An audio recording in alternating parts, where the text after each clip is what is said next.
There is breaking news out of New York City with two subway trains colliding.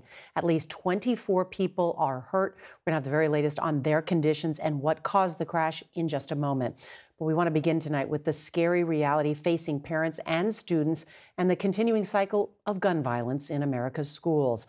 And the alarming new detail in today's school shooting in Iowa. Police saying just a short time ago that an explosive device was found inside the school.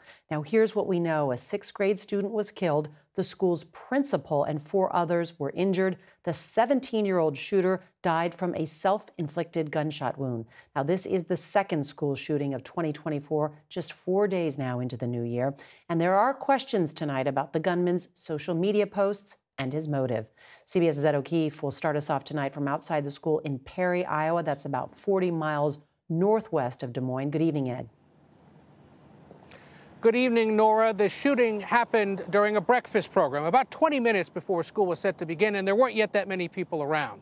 So tonight, police say it could have been much worse. It was the first day back to school in Perry, Iowa after the winter holiday, when at 7:37 a.m., shots rang out. Fears activation at Perry High School, possible gunshots. Within 7 minutes, the first officers arrived, followed by more than 100 others from local, state, and federal agencies.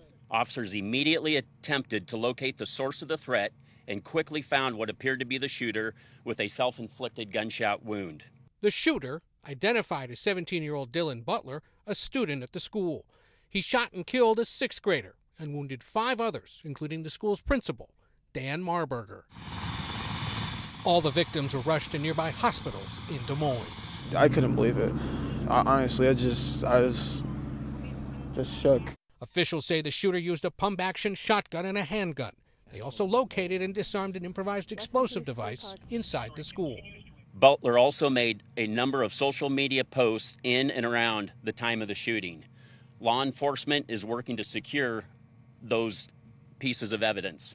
Among the students who escaped, Jody Kurth's stepson, Xander, who lives just 2 blocks from school. He'd been grazed by a bullet and came back for medical attention. It was absolutely horrifying. Like, this, one of the worst moments of my entire life, but the best phone call I got was saying that they were okay. This is the second school shooting already this year. In the last 5 years, 161 people have been killed in school shootings, with more than 300 injured. Now, Iowa is set to hold the kickoff to the 2024 presidential election in just 11 days. And at that news conference, I asked Iowa's Republican governor how GOP presidential contenders should be talking about school violence and guns in the closing days of the caucus. She said, quote, "I'll let them decide how they're going to talk about it." Nora? All right, Ed O'Keefe there in Iowa for us. Thank you.